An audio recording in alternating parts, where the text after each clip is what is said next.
One question for Pierre before he starts. This is one belief I have. So Parker kind of 4D chessed me in bringing me to Austin and setting up now Bitcoin Park Austin. But my 8D or 12D chess move is to get either Parker or Pierre or now Griffin to run for some sort of office and get them to be the next governor or mayor or so on. Thank you. I'm very flattered, Rod. The only problem with running for public office is that you have to think about issues other than Bitcoin. And so that would be, I think, a loss for me personally. But in any case, here to represent the Satoshi Nakamoto Institute and to provide a very educational 20 minutes on reinforcing what is it that makes Bitcoin's electrical load unique, because ultimately that is rooted in the software engineering, in the architecture of Bitcoin itself. So we're going to start with where Bitcoin mining fits into the bigger picture. Bitcoin mining is a subset of the overall Bitcoin system. So over on all the way on the left, you start with hardware wallets. Then you've got nodes in the middle and mining pools and miners. And all these parts of the system are providing checks and balances on each other, different functionality for different users. But it's important to keep in mind that ultimately the Bitcoin network itself is run and controlled by Bitcoin nodes that are verifying the work being proposed, the blocks being proposed by Bitcoin miners. So this gives a high-level overview of where Bitcoin mining fits into the system. So the economic purpose of mining is really twofold. What's the end use? Because when we talk with policymakers and they say that Bitcoin is wasteful, if we don't provide some kind of justification for its value, then any amount of consumption of resources, no matter how green it is wasteful if the value on the other side is zero. So what's the value of mining, of Bitcoin mining? The first is adding new BTC to the ledger, right? That's the new issuance of Bitcoin that is done through the competitive mining process. And the second is really what Satoshi talks about in the Bitcoin white paper of ordering transactions to provide finality. And that's the transaction fees that users of the system pay to Bitcoin miners. The sum of those two is the mining reward. If we look historically, the new issuance of Bitcoin has really been the bulk of the mining reward. There are some periods here that you can see a little bit more blue of transaction fees. And the other point to note here is that, yes, it has been decreasing because every 4 years, the mining reward gets cut in half. This is the halving that people refer to. The most recent one happened last year in April. And so we expect the next one in 2028. And that will continue until the year approximately 2140, when all the Bitcoin will have been added to the ledger, the last Satoshi. Now, to get the dollar amount, we have to multiply it by the Bitcoin price, right? So the Bitcoin price has had tremendous run-ups in halving cycles. So basically looking at the Bitcoin price after that every 4-year halving and seeing how it performs after that, it does seem that historically the halving creates a bit of a supply shock that triggers a bull market. And then, of course, humans being human, it goes parabolic and then it crashes and everybody's depressed. And then it kind of bounces back. So when we multiply the new issuance and the fees by the dollar price, we really see the opposite of that previous chart, which is that in the early days, the block reward was worth $0 because the market price of Bitcoin was zero. And more recently, because the Bitcoin price has more than doubled, the mining industry as a whole has record levels of top-line revenue. All right, so let's really zoom in on what is mining. It really starts with this cryptographic primitive called a hash. A hash takes a piece of data that can be of any length and either expands it or compresses it to a fixed length. In Bitcoin's case, because we use SHA-256, the fixed length is 256 zeros and ones. The properties of a hash are interesting. So if you put in different data, even if it's just different by 1 bit, right? You flip a 0 to a 1, the output is completely randomly different.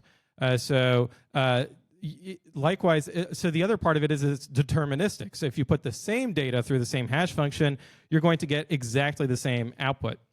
It's also irreversible. So it's not like encryption where you can decrypt the hash. You can't back into what the message was from the hash. In order to verify the hash, you have to have the original message to be able to run it through the function and see if you get the same result as what somebody else did. So in Bitcoin, what are we hashing? We're hashing what's called the block header. The block header is metadata about that block, which includes a hash of all the transactions in the block. It's called the Merkle root hash there in the middle. And that within it also has a very unique transaction. You might hear it referred to as technically it's called the Coinbase. Unfortunately, there's an exchange founded by Brian Armstrong that stole that name. Really reflects poorly on his corporate ethics. But in any case, this transaction is what is paying the mining pool. And the other important piece here is that the block header has the previous header's hash, meaning that every block header is linked to the previous block header, and this is really where we get the blockchain, or where the immutability of the data comes from the fact that if you change one little piece of data 10 years ago, everything downstream of that changes as well because of that linkage with the previous header's hash. Now, let's talk about some orders of magnitude here because this is mind-boggling. So in Bitcoin mining, we're used to talking about terahash per second. So that's 1 trillion hashes per second. So that means that the mining rig is taking that block header, tweaking it a little bit, changing the nonce to get a fresh new hash, and it's doing that trillions of times per second. So, latest generation, you get into the hundreds of trillions of times per second. And this is where then if you zoom out to the whole Bitcoin mining globally, we've really just hit 1 zeta hash. So that's 1 sextillion hashes per second. So now we're past the exahash. So these are astronomical numbers. And this is, when we think about the electrical load, this is really where you get the interruptibility of the load, meaning that if you unplug a Bitcoin miner when it's in the middle of hashing, the odds that it is actually in the middle of hashing are almost nil. The odds are it just finished a hash and it was about to start on the next one because it's doing trillions per second. And so that's it is also stateless in the sense that it doesn't have to save down data to make sure that it can pick up its work where it left off, unlike, for example, AI model training, where you have to make sure you have memory to save the model in and to work on it when you turn the machine back on. Here, you can actually turn it off. It doesn't save anything. Turn it back on and pick up right where, not where you left off, but where the network currently is by getting that data from the mining pool. So once you find the winning hash, you send it up to the mining pool, and the mining pool will broadcast the block out to the network for verification by all the Bitcoin nodes. Every 2 weeks worth of blocks, so that's 2016 blocks, and it's really approximately 2 weeks, the difficulty adjustment happens. The difficulty adjustment happens on the side of the Bitcoin nodes, where they have an algorithm to make sure that, on average, a block comes in every 10 minutes. Meaning that if the difficulty adjustment happens after, let's say, 10 days, blocks are coming in too quickly, so they need to increase the difficulty of finding a winning hash, and vice versa. So they can also lower the difficulty. Happens less often, but it does happen. And this is what allows Bitcoin to calibrate a decentralized clock that ticks every 10 minutes, adding a batch of transactions.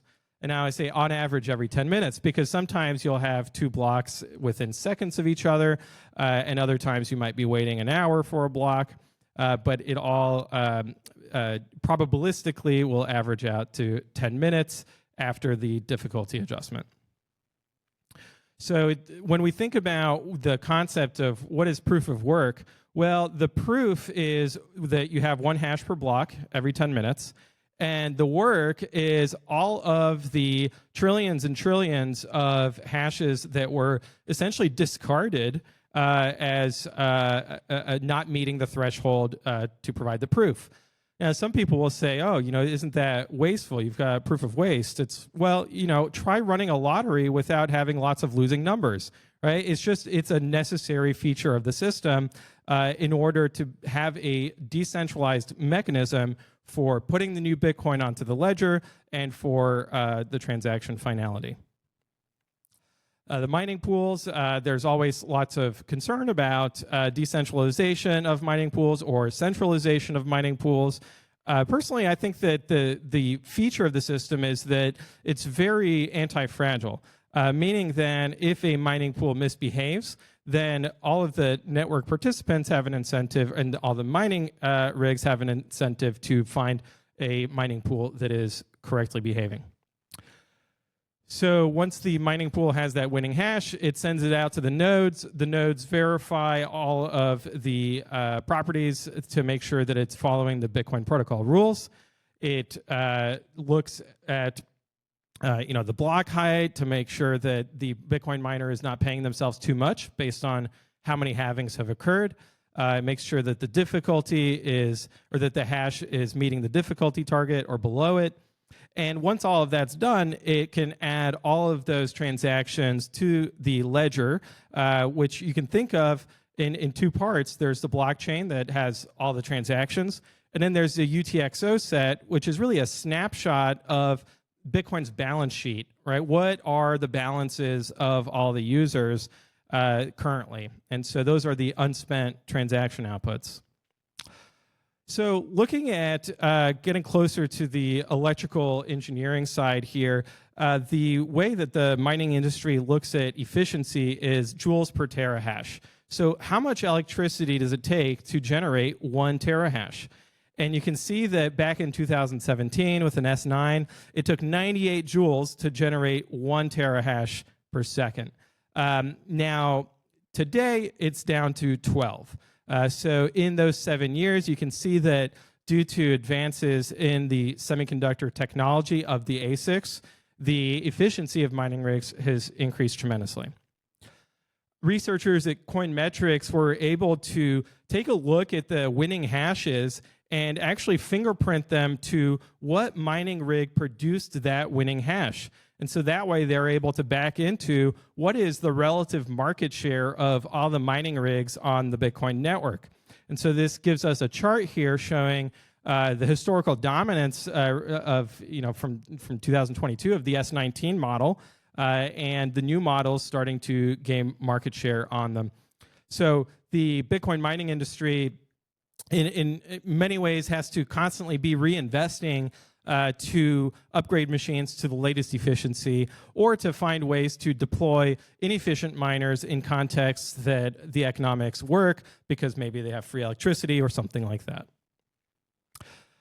Then if we look at the overall Bitcoin network efficiency, this gives us a view of the entire fleet of Bitcoin miners out there, and we can kind of see that the efficiency has stabilized below 30.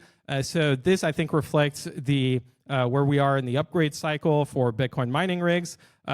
Probably take a while for S19s to be phased out because of that sunk cost that is being amortized. And this also allows us to then multiply it by the total network hash rate of currently 1 zettahash, and that gives you the total power draw of the Bitcoin mining network. So today, Bitcoin mining consumes more than 25 gigawatts of electricity, which is, let's say, half the size of the grid here in Texas. So we could move all the Bitcoin miners from around the world to Texas, and it would be consuming half of the electricity produced here. Now, Texas only has 15% of the global hash rate. We mentioned, I think a number earlier was 4 gigawatts.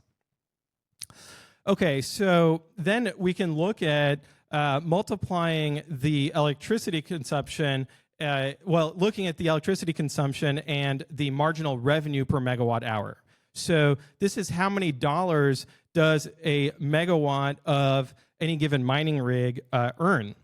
You can see in the heyday of the parabolic December 2017, the S9 got up to $2,000 per megawatt hour. Then that was a clear signal to everyone in the world that they should be getting into Bitcoin mining, and so they did. And because of the difficulty adjustment and the Bitcoin price crashing, that $2,000 per megawatt compressed down to under $200 a megawatt in the subsequent bear market. Things went sideways for a while. Then we saw the introduction of the S19. So that greater efficiency gives you more dollars per megawatt. And then we kicked off the 2021 bull market. So you see the S19 marginal revenue, because then to get the profitability, you deduct the marginal cost, and then any other costs that you want to deduct against that to get to a true number. But the marginal revenue is $400 a megawatt, again, sending a signal to everyone around the world that they should plug in mining rigs, and so they did.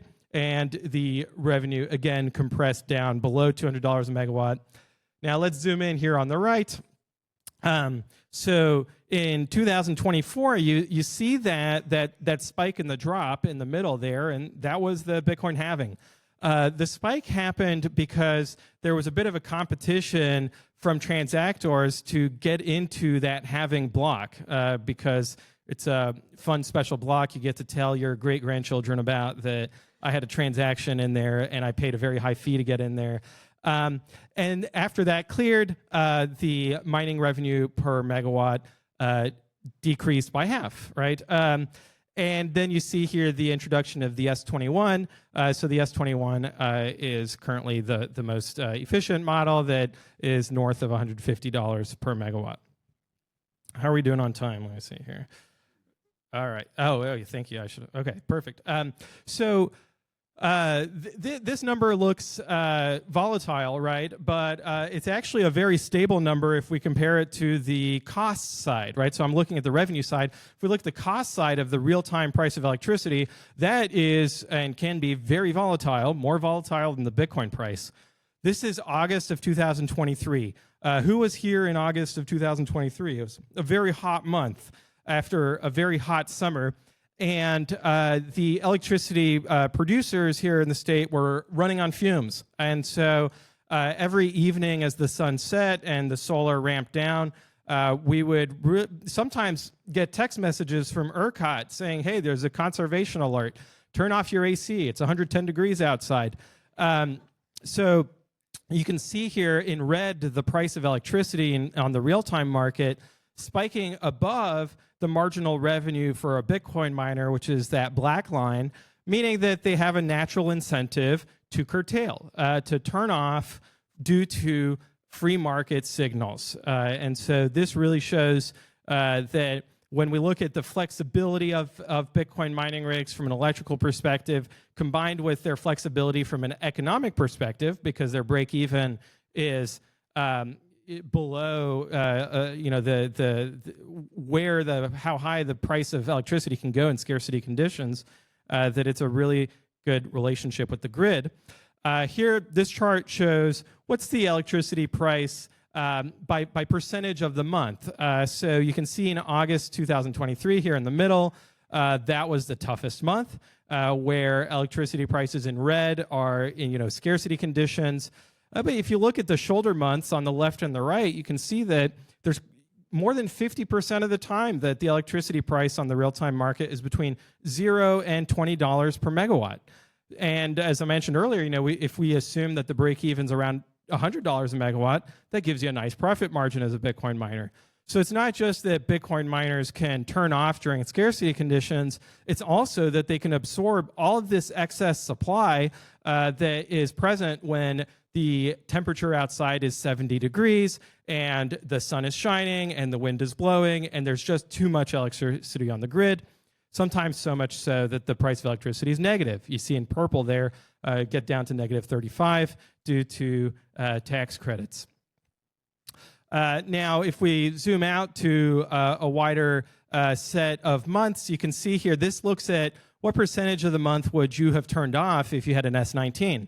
So February 2021, you had to be off because Winter Storm Uri knocked your electricity out, so you didn't even really have a choice for 25% of the month.